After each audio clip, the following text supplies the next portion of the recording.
watching this every Saturday morning. I keep thinking I need to get the professional desk and the professional background and the microphone and the podcast branding, but every Saturday I'm somewhere different and I never miss a Saturday. So today we are going to talk about why I never miss a Saturday and why I keep going live, why No Guts, No Story. And I think for all of us, we can make excuses. It's not convenient. You should see me right now set up in Callie's basement. I literally have 8 boxes of diapers under my computer, a ring light on top of her piano, all of their awards from K-State cheer and Tulsa basketball. I got boxes of baby stuff. And you know what? Here I am showing up, doing my best, sharing with you a purpose, a passion, a mission. I even had some notes this morning, but you know what? Then the iPad's dead and the printer's not right. And here's the deal. From my heart, I'm going to share with you what I believe is the secret to you really becoming successful beyond your wildest dreams. It's you having an obsession, you having a magnificent obsession that's so much bigger than you that it makes you wake up and go, well, I would love to just go hang out. I mean, Oak Park Mall is 40 minutes from here, and I don't have a mall within 4 hours. I could be at the landscaping place because there's a beautiful nursery that I passed yesterday. I'm like, dang, I could fill my entire truck on the way back to Kansas. I could just stay home in Kansas, maybe open my pool. That would be fun. It's not been open this year. Maybe I could just hang out. I could be in Branson right now watching my niece crushing it at nationals at dance. My nephew is moving Friday. He's going to play Ottawa football. And my niece is going to K-State. She's becoming a bakery chef. And I think about all the things in my life that I could just be like, I want to go hang out and chill. But I'm going to tell you something. There is not a chill bone in my body, except I did get told crew an hour this morning and 3 hours last night. And he's the most beautiful little baby boy. I wish I had him right now. I would just show you. He is my magnificent obsession. Yes. But I think if you don't have a number one reason why that you're doing this, whatever it is that you're doing, you're probably stuck in a rut. And the only difference in a rut and a grave is one of them, they throw dirt on you, right? You got to keep moving. You got to have something that keeps you moving. And that's what I want to talk to you about, because I find that people are just wasting the day away. They're scrolling. They're trying to entertain their mind. They got to go find something to watch or something to do to just stay busy. And you guys, I wake up in the morning and I'm like, who can I reach? I go to bed last night in absolute tears, telling Dave about the evening that I had. It was unbelievable what happened last night. And, I realized my magnificent obsession has been in there since I was an 18-year-old girl. And yesterday I posted a story. It was June 1st, 1989. I had hired a coach, Miss Missouri, from the Miss USA pageant. Her name was Tracy Hanslick, and she was a Russell, Kansas native. She had coached me. Here's how you're going to walk on that stage. Here's what you're going to say when they interview you. Here's the performance that you're going to do in the talent section. Here's what you're going to do as far as philanthropy. Like, what is it that just makes you light up? And I want to tell you guys what happened. I trained for this pageant. I got the evening gown made. I waited tables all year, took my tips and got this beautiful black evening gown. It had the train. I mean, it was gorgeous. I didn't feel like I was pretty. I didn't have confidence, but I knew I was going to have the best dress. I didn't feel like I was the best when it came to talent, but I knew that the song that I had was going to sing to the hearts of those judges. The song was Wind Beneath My Wings. And it was all about my dad and my grandpa. And, looking back, it's so crazy how everything unveiled, because May the 5th was prom and my mom got divorce papers. We were very surprised. It happened right in the driveway while we were taking pictures in my prom dress with my little 3-year-old and 5-year-old siblings. Went to the prom. I was candidate for queen. I did not get it. My best friend got it. She was 6 months pregnant, had a little boy. Her name was Rochelle. back when pregnant wasn't a cool thing in high school. She was valedictorian of our class, and she was prom queen, and she stuck it out and had this beautiful little baby boy when she could have quit. 2 weeks later, I graduate. I graduate after prom. Graduation night, my dad showed up at graduation with his new bride at the time, and they sat in a certain section, and my mom and his mom, my grandma, everyone else was like over here in this section. And I realized at that moment, my life was going to change. My dad didn't have it all together. He disappeared. And I love my dad, and I forgive my dad. And I want you to know this is not about me having a dad problem. My magnificent obsession at that time became, what is the thing that has hurt me the most? What is the most painful? What is the thing that I am going to be most passionate about? And how can I take my story and serve others? So long ago in 1989, I go to this Miss Kansas Teen pageant, and I have to talk about my hero. I have to talk about something that really stirred me up in my life. And, growing up, I saw a lot. I experienced a lot. I endured a lot. And I hated a lot of that. And I wanted to make a difference. You see, I made a lot of bad decisions as a little girl because I was so insecure. A redhead, freckle face. I mean, my siblings were all beautiful blondes. And when you're a redhead with fair skin and your face looks like someone put it out with an ice pick, because the more you're in the sun, the more blotches you get of freckles. I hated myself. I hated the way I looked. I hated the way people made fun of me. I hated not having a boyfriend, not feeling beautiful. And the long part of this story is I entered that Miss Kansas Teen pageant thinking, I'm going to give it all I've got. And I remember winning the formal gown. I mean, I could walk, I could parade. I had the most beautiful dress, and I paid for it. It was handmade. I remember stepping on stage in a pink dress that I got my senior year on the New York City senior trip. I went to a costume gallery, so I knew I had the best costume. It was pink. It was flowy. It was back when Dirty Dancing was a thing, right? And Patrick Swayze. And oh my gosh, I was so inspired. I remember I went New York City Broadway, watched all the ballets. I just knew I was going to New York when I graduated. I had no idea. I couldn't go to school. I couldn't become a dancer. My dad would disappear, and I would be helping my mom take care of all these siblings. I had really big dreams. I wanted to be somebody, but I wasn't. And I remember being at the Miss Kansas Teen pageant. I crushed the solo. I forgot every move to every dance. I was just freestyling it. I completely forgot anything we choreographed. And I literally had everyone on their feet. And then came the speech.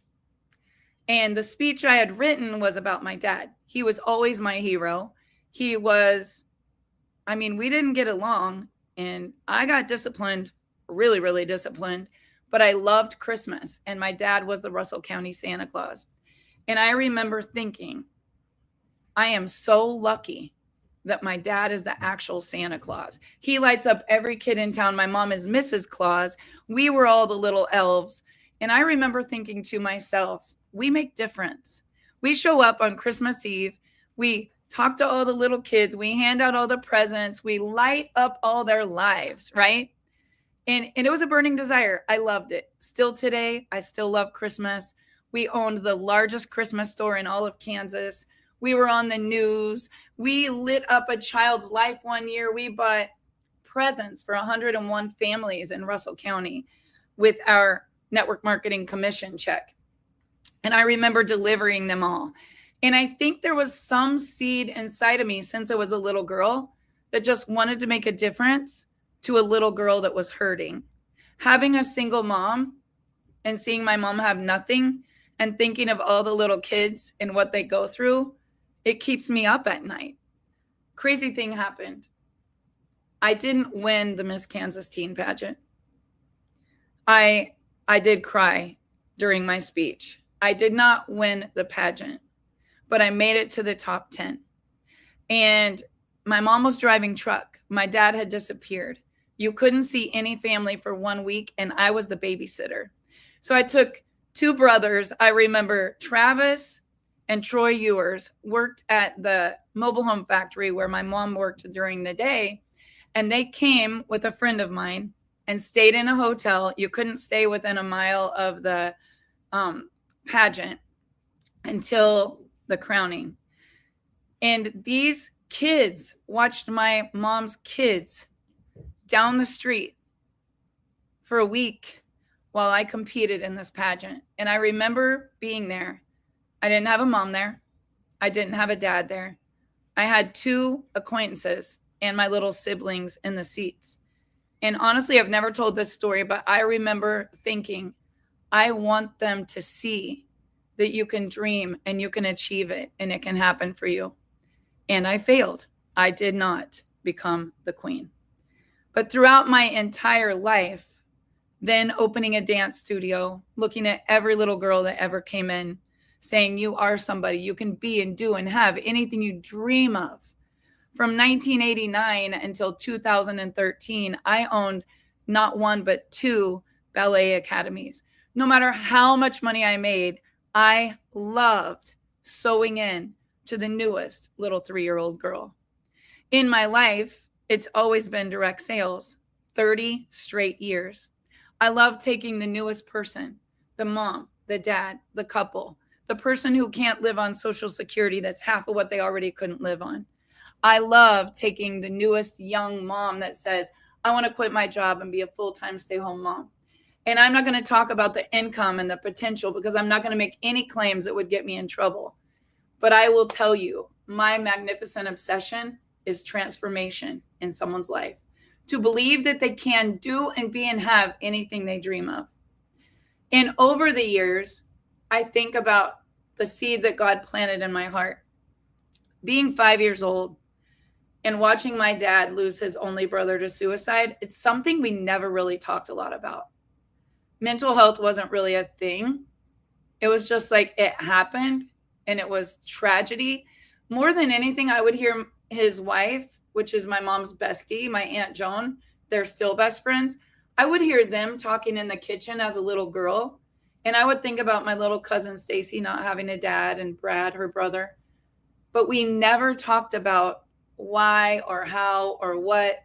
It was just trauma that happened. I remember holidays when alcohol was an issue. I remember being afraid to walk into the kitchen on Christmas. I remember hearing people raise their voices or throw something.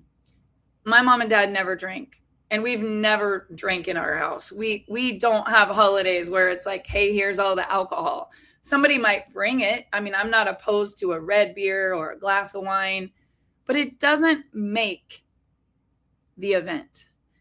The event is me being able to love on my family and make memories and have them know that I believe in them and they're the most important thing to me.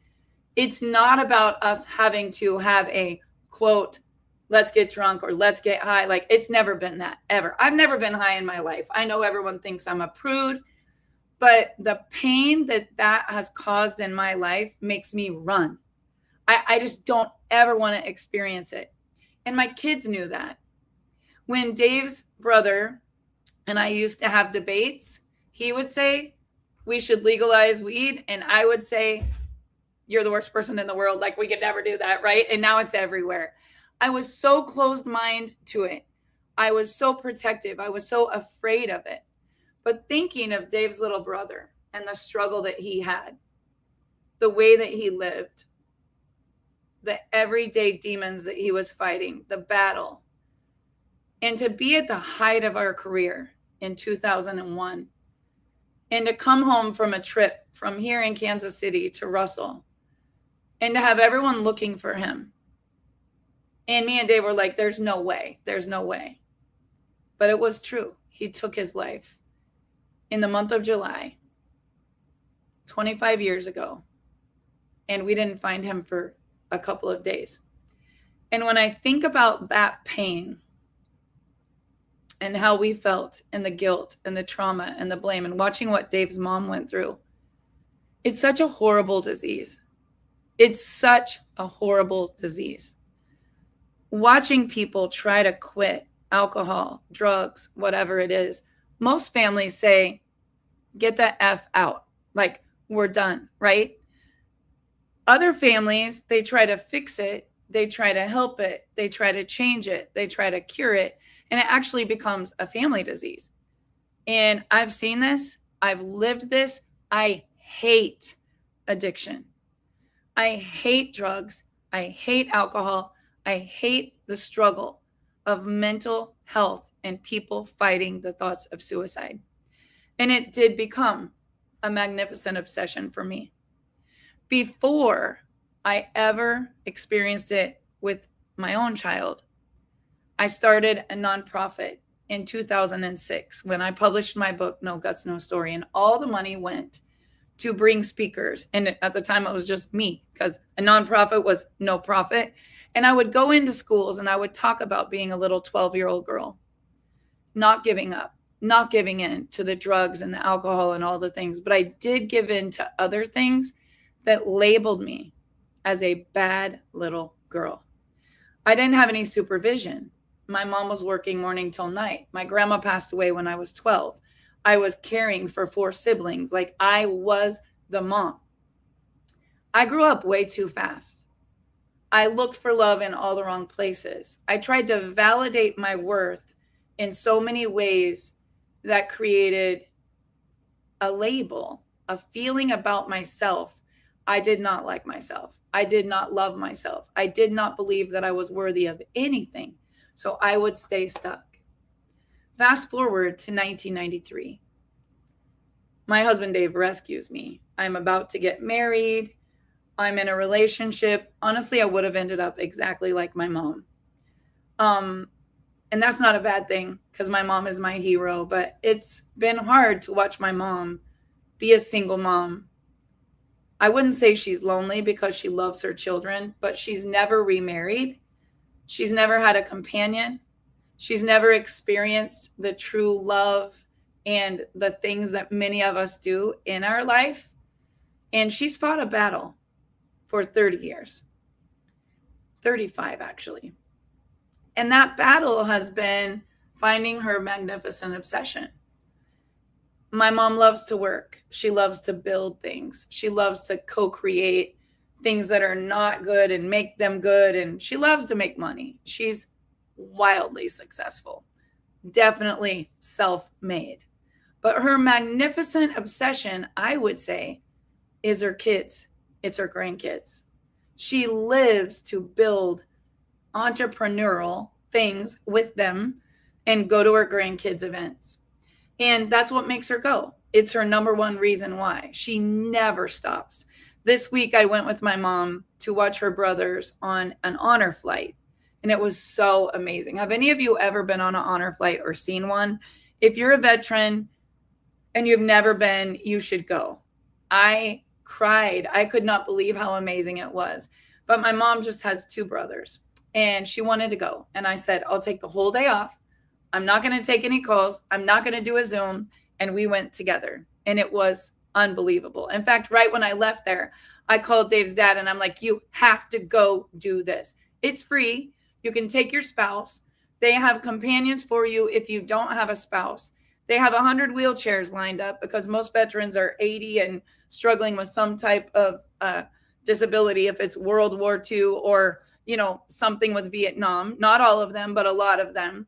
I would say 50% of them were in wheelchairs. They have people taking them to get on the bus, to get on the plane, to get back on the bus, to get to the hotel. They feed them.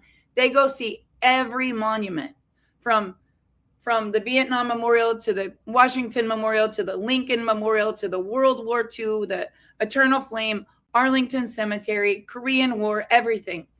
And when they get there, the very first night, they have a mail call. And they take them back to when they were deployed and where they were. And the highlight of their day was mail.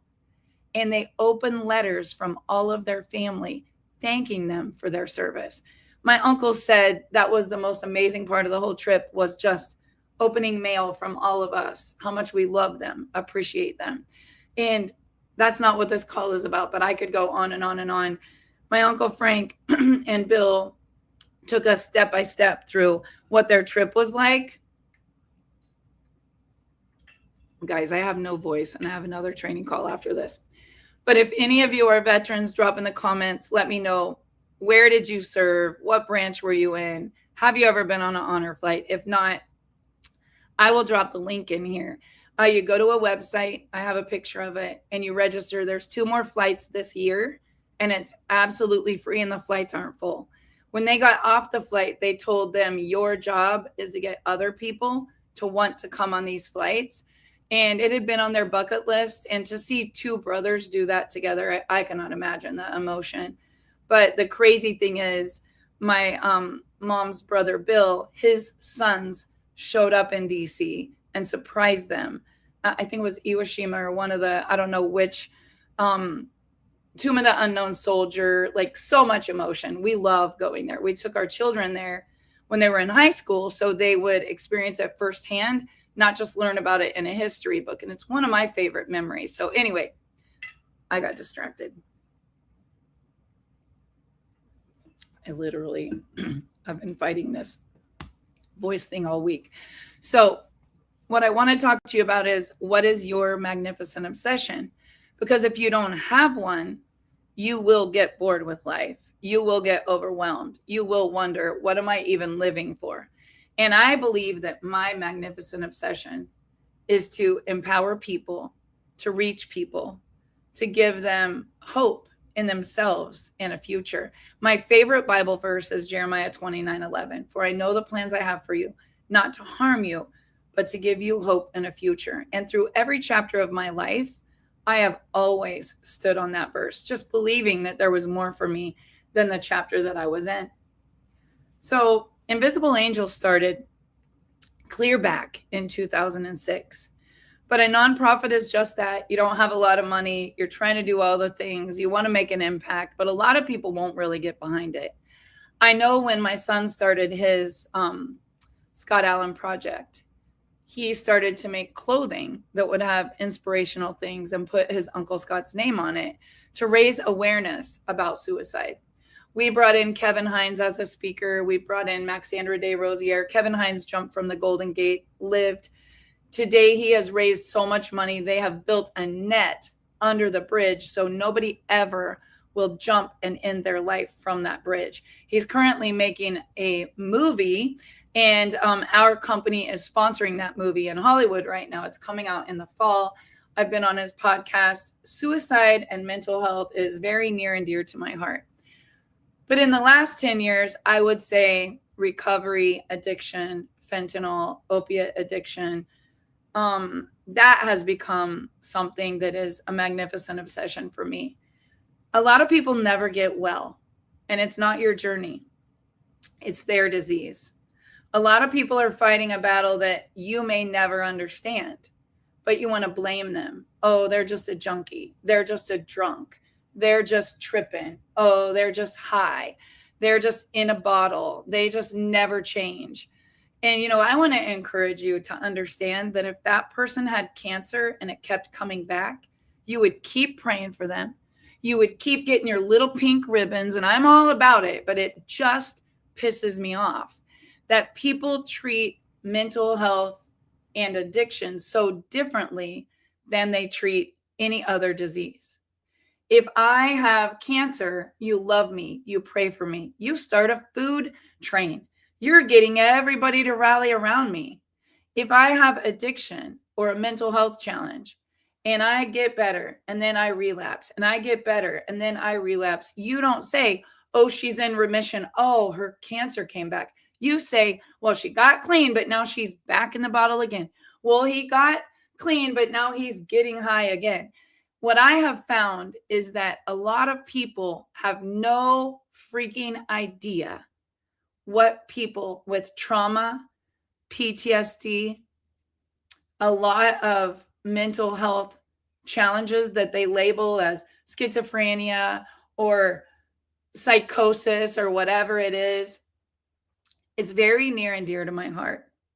And last night, Invisible Angels teamed up with an organization here in Kansas City called the Bucket Brigade. And I'm going to try to talk about it, but it was very eye-opening. So I've had a dream for a really long time to open recovery centers, to have places where people could come and they would just get help for free. I know it'll take my whole lifetime because it will take millions of dollars. I tried to discuss it this week in Russell, and I told my mom I wanted to buy her 12-bedroom house she grew up in. It's a big rock house, 13 bedrooms actually, and a kitchen on both floors. It's perfect for sober home living. I told my mom, I'll buy the house. I'll go to the government and see what kind of support they do. I'll raise money with my company. Invisible Angels will start this, and we will do it.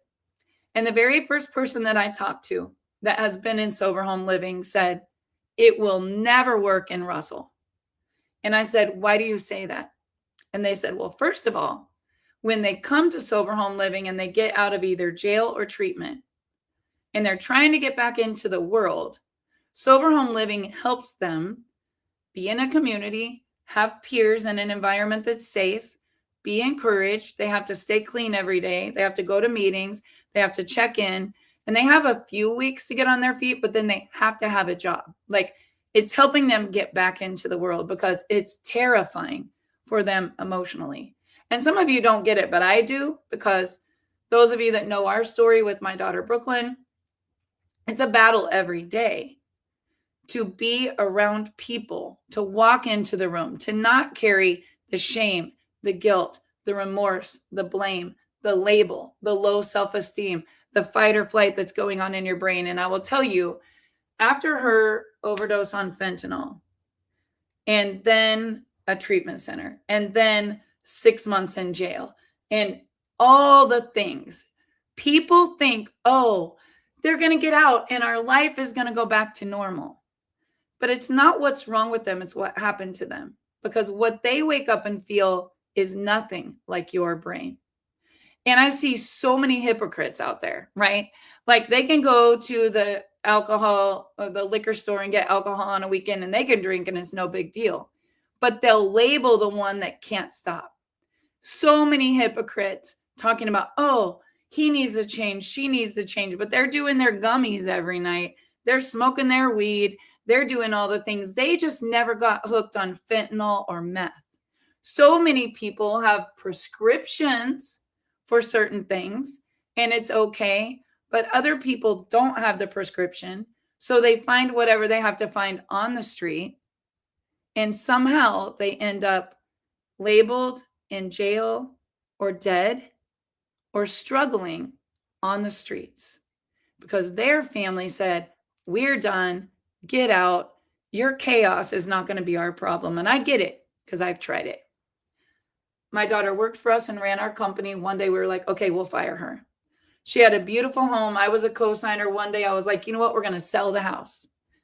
Got rid of the Jeep.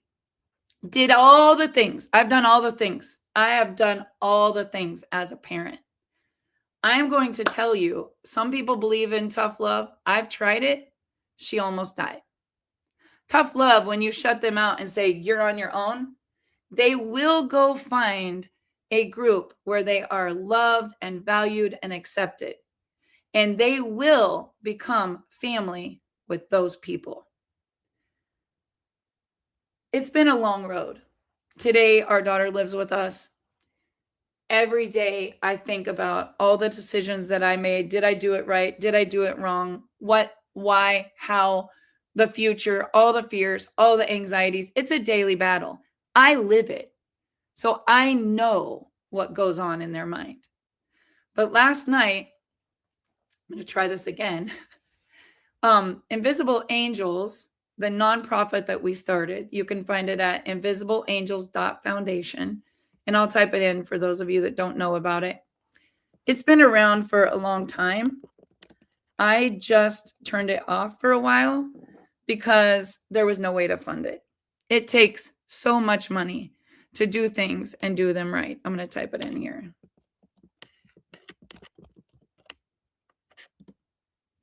But our company got behind it back in March on my birthday. And we got a lot of people to get behind it. Every person that bought the product, we matched it. And we got thousands of sticks of a product that we invented, actually, when my daughter Brooklyn was living with us at the lake. Because even if she was sober, I would be like, let's get a job. Let's find you a good man, right? I'll help you get a house. But there's no dopamine in her brain. And you can't give somebody something that they don't have or earn, right? She didn't have the energy to get up. She didn't have an appetite. She didn't sleep. And I was watching her, like she wasn't shooting anything. She wasn't smoking anything. She wasn't snorting anything. She was just like a corpse, just like felt nothing. So then they got medications, right? You can do Suboxone. You can do Methadone. You can do Xanax. You can do SSRIs. You can do all the things. But this person is literally fighting to get back to the person that they once were and fight all the demons that come with that. Missing her grandma's funeral, being on probation, not getting to go to Callie's announcement or engagement, not being able to see baby Rose until she was 2 years old, not being able to leave the state, not being able to walk into the room at Christmas. I know this battle, and it is so dear to my heart. It is my magnificent obsession. So Invisible Angels Foundation is something where I'm working to raise funds. We have 22 acres in Russell. We're looking at properties in Oklahoma. I will build a recovery center, and I will have recovering addicts that volunteer. I will have the person that helps you with your psychosis. I will have the person that helps you with getting a job. I will have the person that helps you being able to believe in yourself again. I will have the prayer warriors for the ones that want to pray and want to know Jesus. And I will have the room where people that don't want somebody coming at them with a cross. Like, I see the vision of what I can do, but there's no way I can do it on my own. So last night, I teamed up and did a collaboration with a place here in Kansas City called God's Bucket Brigade. And you guys, it was unbelievable. I showed up downtown Kansas City, and they pulled up in a van that said God's Bucket Brigade. And they set up tables, and the entire city park of homeless people got in a line. The food pantry was on one corner serving hot fried chicken, mashed potatoes, and gravy. I could smell it. It smelled delicious. I could also smell the people who have been laying in that park and haven't had a bath or clean underwear for maybe 2 or 3 weeks. We were supposed to do this a month ago, and tornadoes hit.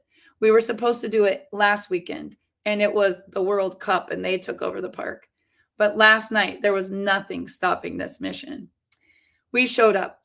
Friends of mine, Josh and Miranda Higginbotham, introduced me to another group of Higginbothams, no relation, who started this because he was an addict. He had been homeless, and this was his purpose and his magnificent obsession. And I'm telling you my story to ask you, what's yours? What's your story? Where did you come from? What have you been through? What do you hate? What do you love? How could you make a difference? Because I've made a lot of money, but when I die, ain't nobody going to be talking about the money that I made. They're going to be talking about what I did in this lifetime to make impact.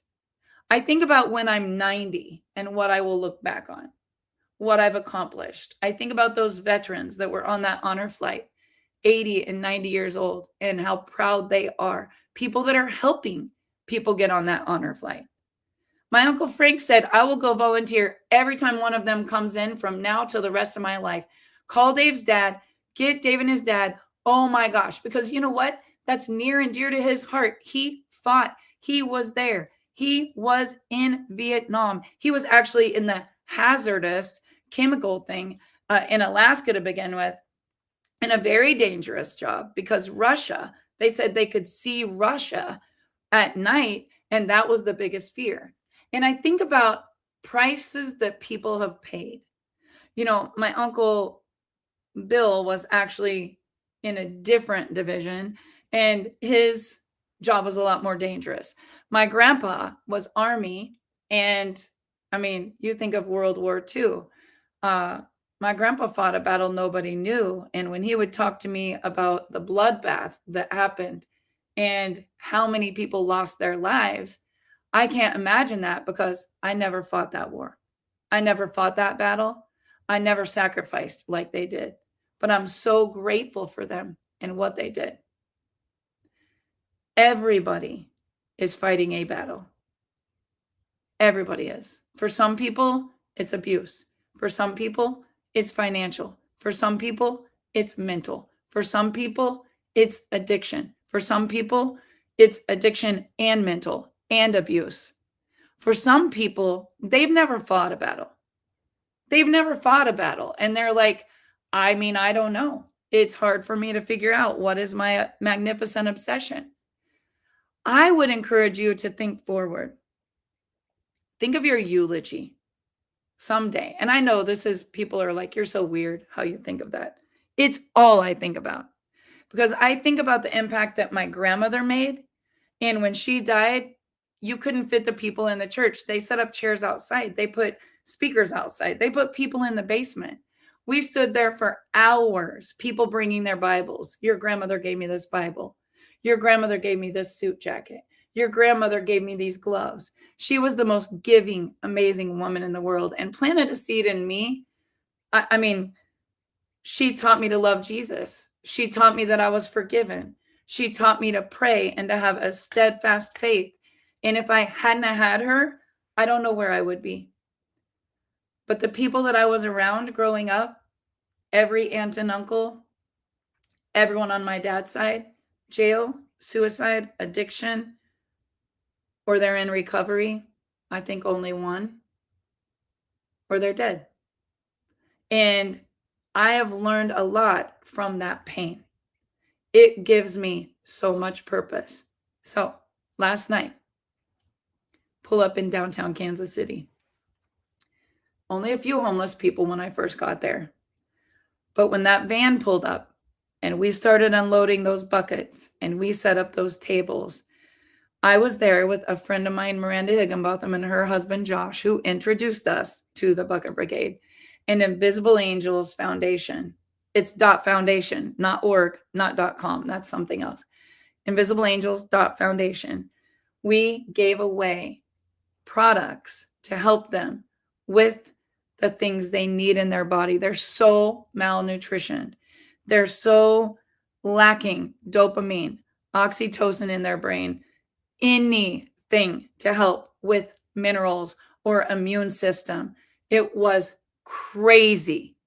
And the product that we invented when Brooklyn was struggling so bad, we sold 2 houses and a med spa just to get the formula.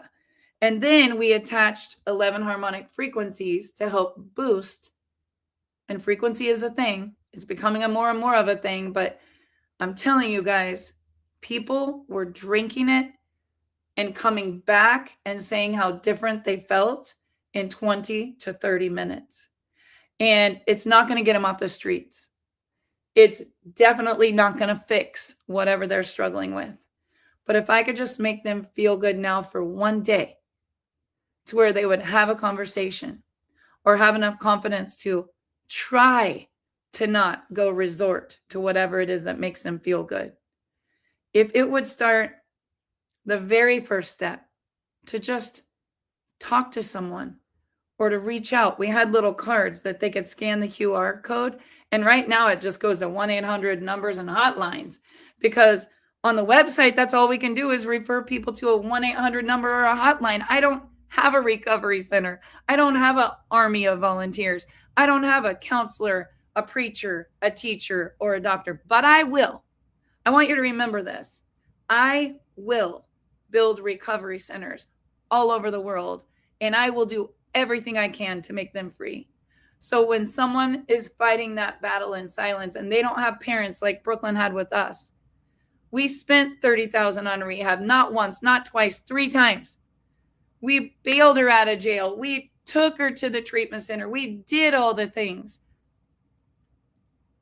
Those people in that park last night don't have anybody.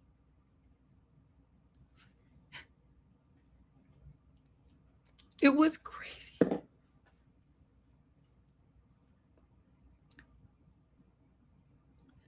There was one kid. He was so strung out. When he got the product from us, he was literally swinging and dancing, and it went on someone's lap, and the little card with the Invisible Angels info on it went flying on someone else's lap. And Miranda started to cry because she said, that's someone's child. It was crazy, but it filled me up so much. I did not mean to cry.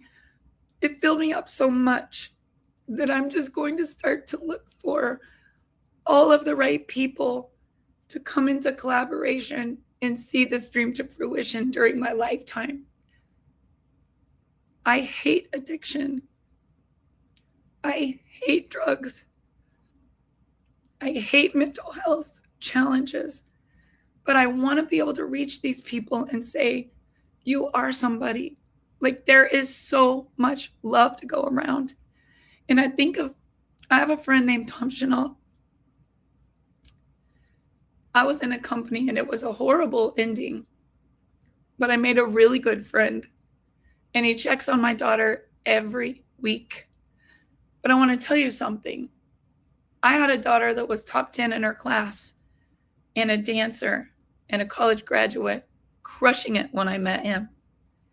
And him and Denise had a little boy, Dom, that every time we were at a convention, it was a nightmare. It was either an arrest, a runaway, a wrecked car, stolen money, a relapse. And it's crazy because I saw him at an event 2 weeks ago. And his magnificent obsession everywhere we've ever been was always AA or Al-Anon meetings.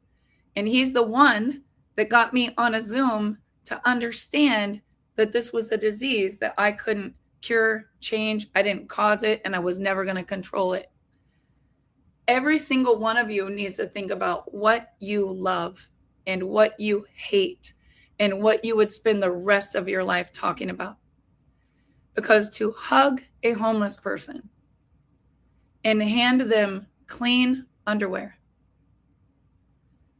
to give them toothpaste and a toothbrush and a clean blanket, 1 pair of socks, maybe 2 pair, a good shirt.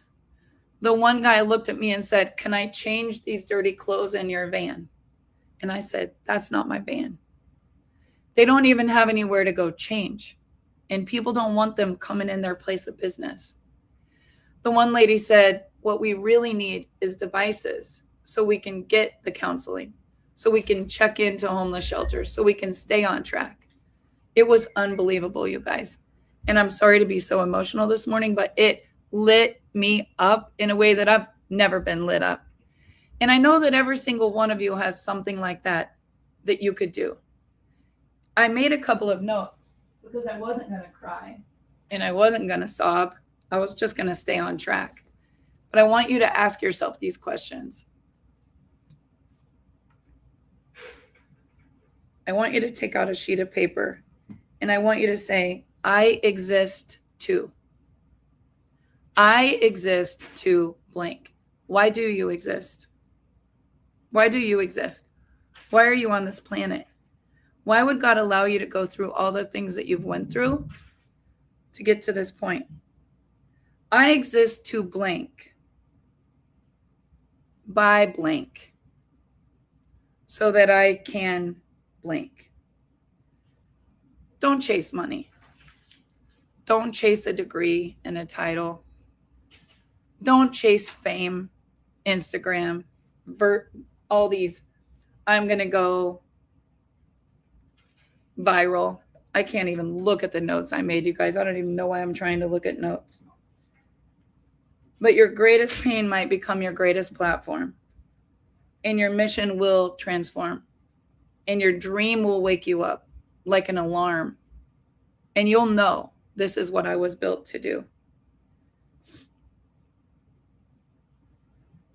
The questions I want you to ask yourself before we get on next week. What breaks your heart? What makes you angry? What problem do you wish that you could solve? Who do you naturally just want to help? If money wasn't involved, what would you still do? In 2006, I was going into schools and I was telling 12-year-old girls, don't have sex just because nobody loves you. Don't give in just because you've never felt important. You are a child of the Most High God. I was saying, don't cut yourself, because cutting was a thing. Just to feel something. I want you to feel loved. I want you to know there's an invisible angel. When you feel alone, somebody is there. And that was 20 years ago. My story was different. I only thought I had problems. I only thought I had a passion. I only thought I had felt pain. The only pain I had felt at that point in my life was my childhood. God had a purpose for me, and he has one for you. I want you to ask yourself, what have you overcome? What have you overcome in your life? What lesson did you have to learn that completely changed your life? My daughter Brooklyn says, Mom, when I go into schools and speak with you, here's what I'm going to say. No matter what you do, never take a pill. Never, ever, ever take a pill. Not even once. Because what you don't realize is that you may never be able to stop. And she said quitting fentanyl was worse than dying and overdosing. It was harder because she was so sick. She couldn't breathe. She couldn't move. Your whole body feels like you have the worst flu of your life. You can't get air. Your brain feels like fight or flight, like you're dying. I've watched her lay on the floor and kick like a dying cockroach that was getting sprayed with Raid. I've watched it. It's the most brutal thing you're ever going to watch somebody go through if you love them. What do you hate? What have you experienced? What lesson changed your life? And the big question, who needs that today? Who needs you today?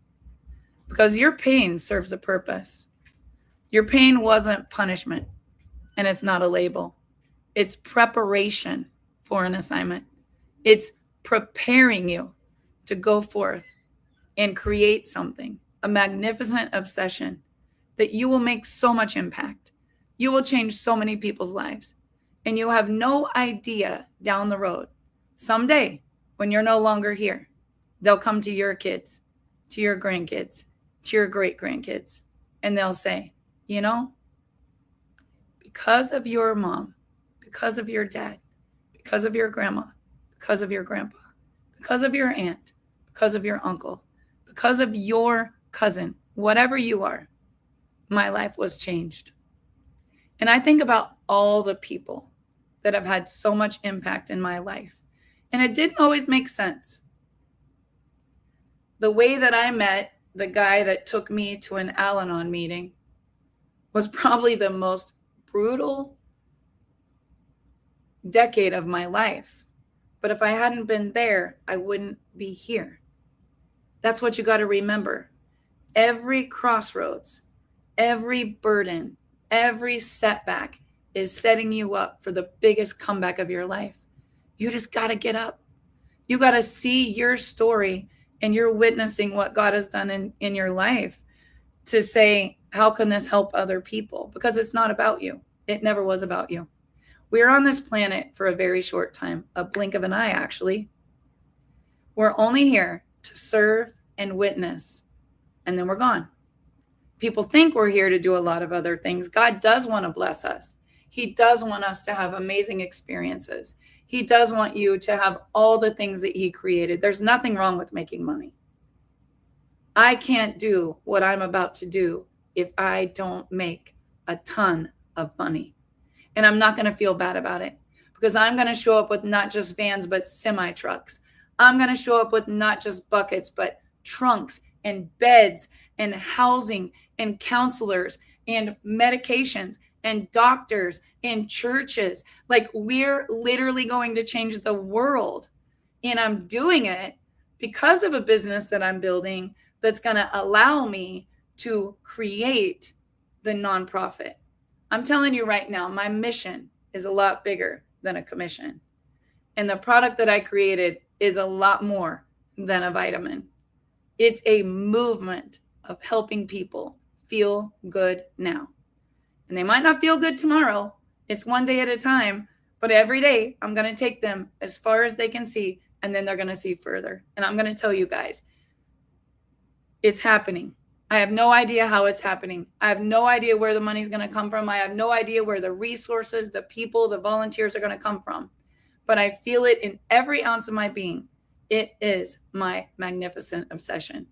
And I'm going to encourage you to figure out yours. For some people, it's God's Bucket Brigade. For some people, it's the honor flight that I watched my mom's brothers experience this week. It's $900 per person to take a veteran on that entire experience. And right away, I was like, where do I give the money?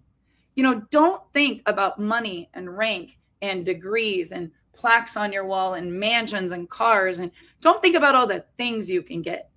Think about the impact that you can make. And the last thing that I would tell you, think about your eulogy. Because you can't take anything with you when you go. But the impact you make is going to be here forever. And I am a girl that is going to make massive impact. And you have the story, you have the experience, you have the lessons, you have the gifts, you have the talent, you have the testimony, or you're going through the test right now. If you're in the test, drop test, just know your test will create your testimony. And I believe in each and every one of you. So I hope today inspired you. I look forward to seeing you next week. If you know someone that could benefit from this, tag them. Please share this on your wall. I'm doing this for free. Just share it on your wall. It costs you nothing.